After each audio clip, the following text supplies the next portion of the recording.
Hi, ಎಲ್ಲರಿಗೂ ನಮಸ್ಕಾರ ಸ್ನೇಹಿತರೆ. ಭಾರತದ ನಂಬರ್ 1 ಕಂಪನಿಗಳ ಈ ಬಿಸ್ಕೆಟ್ಗಳು ಪಾರ್ಲೆಜಿ, ಬ್ರಿಟಾನಿಯಾ. ನಾವು ತಿನ್ನೋ ಈ ಬಿಸ್ಕೆಟ್ಗಳು ಎಷ್ಟು ಹಳೆಯವು ಅಂತ ನಿಮಗೆ ಗೊತ್ತಾ? ಸ್ವಾತಂತ್ರ್ಯಕ್ಕೂ ಮುಂಚೆ ಭಾರತದಲ್ಲಿ ಬಿಸ್ಕೆಟ್ಗಳ ಕತೆ ಶುರುವಾಗಿತ್ತು. ಅಂದರೆ ಇವು ಸ್ವತಂತ್ರ ಪೂರ್ವದ ಬಿಸ್ಕೆಟ್ಗಳು.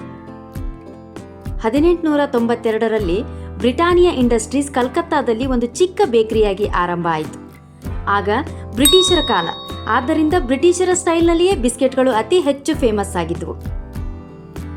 ಮೊದಲು ಹ್ಯಾಂಡ್ಮೇಡ್ ಬಿಸ್ಕೆಟ್ಗಳನ್ನು ತಯಾರಿಸಿ ಬ್ರಿಟಿಷ್ ಆರ್ಮಿಗೆ ಸಪ್ಲೈ ಮಾಡ್ತಾ ಇದ್ರು. ಬ್ರಿಟಾನಿಯಾ ಅನ್ನೋ ಈ ಹೆಸರು ಬ್ರಿಟಿಷ್ ಇನ್ಫ್ಲುಯೆನ್ಸಿಂದ ಬಂದಿದೆ. ಇನ್ನು ಪಾರ್ಲೆ ಕಂಪನಿ 1929ರಲ್ಲಿ ಮುಂಬೈನಲ್ಲಿ ಪ್ರಾರಂಭ ಆಯಿತು. ಪ್ರಾರಂಭದಲ್ಲಿ ಇದು ಸಣ್ಣ ಚಾಕ್ಲೇಟ್ ಮತ್ತು ಟಾಫಿಗಳನ್ನು ಉತ್ಪಾದನೆ ಮಾಡ್ತಾ ಇತ್ತು. 1939ರಲ್ಲಿ ಪಾರ್ಲೆ ಬಿಸ್ಕೆಟ್ ಲಾಂಚ್ ಆಯಿತು. ಇದು ಸಾಮಾನ್ಯ ಜನರಿಗೆ ಕಡಿಮೆ ಬೆಲೆಗೆ ಸಿಗೋ ಎನರ್ಜಿ ಬಿಸ್ಕೆಟ್ ಆಗಿತ್ತು. ಪಾರ್ಲೆಜಿ ಬಿಸ್ಕೆಟ್ಗೆ ಮೊದಲು ಗ್ಲೂಕೋ ಬಿಸ್ಕೆಟ್ ಅಂತಾನೂ ಕೂಡ ಕರಿತಾ ಇದ್ರು. ಸ್ವಾತಂತ್ರ್ಯ ಚಳವಳಿಯ ಸಮಯದಲ್ಲಿ ಫಾರಿನ್ ಪ್ರಾಡಕ್ಟ್ಗಳನ್ನು ಬಾಯ್ಕಾಟ್ ಮಾಡಿದ್ರು. ಆಗ ಇಂಡಿಯನ್ ಬ್ರ್ಯಾಂಡ್ ಆಗಿದ್ದಂಥ ಪಾರ್ಲೆಗೆ ದೊಡ್ಡ ಸಪೋರ್ಟ್ ಸಿಕ್ತು. ಕೋವಿಡ್-19 ಸಮಯದಲ್ಲಿ ಈ ಬಿಸ್ಕೆಟ್ ಸೇಲ್ಸ್ ರೆಕಾರ್ಡ್ ಬ್ರೇಕ್ ಅನ್ನು ಮಾಡಿತ್ತು. ಎರಡನೇ ಮಹಾಯುದ್ಧದ ಸಮಯದಲ್ಲಿ ಭಾರತದಲ್ಲಿ ಕಡಿಮೆ ಬೆಲೆಗೆ ಸಿಗುವ ಮತ್ತು ಹೊಟ್ಟೆ ತುಂಬಿಸುವ ಆಹಾರವಾಗಿ ಈ ಬಿಸ್ಕೆಟ್ಗಳನ್ನು ಬಳಸಲಾಗ್ತಾ ಇತ್ತು. ಈ ಬಿಸ್ಕೆಟ್ ಒಂದು ಸಮಯದಲ್ಲಿ world largest selling biscuit brand ಆಗಿತ್ತು.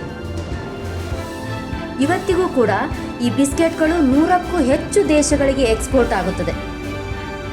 ಯಾವಾಗಲೂ ಎಲ್ಲ ವರ್ಗದ ಜನರಿಗೆ ದೊರಕುವ ಹಾಗೆ ಲೋ ಪ್ರೈಸನ್ನು ಇದು ಇಟ್ಟುಕೊಂಡಿದೆ. ಮಿಡಲ್ ಕ್ಲಾಸ್ ಜನರಿಗೆ ದೊರಕುವುದು ಇದರ ಮುಖ್ಯ ಗೋಲ್ ಆಗಿತ್ತು. ಇದನ್ನು ಇನ್ಸ್ಟಂಟ್ ಎನರ್ಜಿ ಸ್ನ್ಯಾಕ್ಸ್ ಅಂತ ಕೂಡ ಕರೀತಾರೆ. ಇದರ ಪ್ರಸಿದ್ಧ tag line G Mane genius. ಭಾರತದಲ್ಲಿ ಚಹಾ ಜೊತೆ ಪಾರ್ಲೆಜಿ ಕಾಂಬಿನೇಷನ್ ಅಂದರೆ ಒಂದು ಎಮೋಷನಲ್ ಹ್ಯಾಬಿಟ್ ಆಗಿದೆ. ಬಾಲ್ಯದ ಸಿಹಿ ನೆನಪು ಅಂದರೆ 1 ಕಪ್ ಚಹಾ ಮತ್ತು ಪಾರ್ಲೆಜಿ. ಅಮ್ಮ ಮಾಡಿದ ಚಹಾ ಜೊತೆಗೆ ಪಾರ್ಲೆಜಿ ತಿನ್ನೋದ್ರಲ್ಲಿ ಇದ್ದಂಥ ಸಂತೋಷ ಇವತ್ತು ಎಲ್ಲಿಯೂ ಸಿಗಲ್ಲ.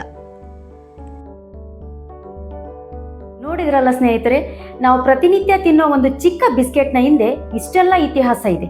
ಹಾಗಾದರೆ ನೀವು ಯಾವ ಬಿಸ್ಕೆಟನ್ನು ಪ್ರಿಫರ್ ಮಾಡ್ತೀರಾ? ಪಾರ್ಲೆಜಿನ ಇಲ್ಲ ಬ್ರಿಟಾನಿಯಾನ? ಕಾಮೆಂಟ್ ಮಾಡೋದನ್ನು ಮರಿಬೇಡಿ.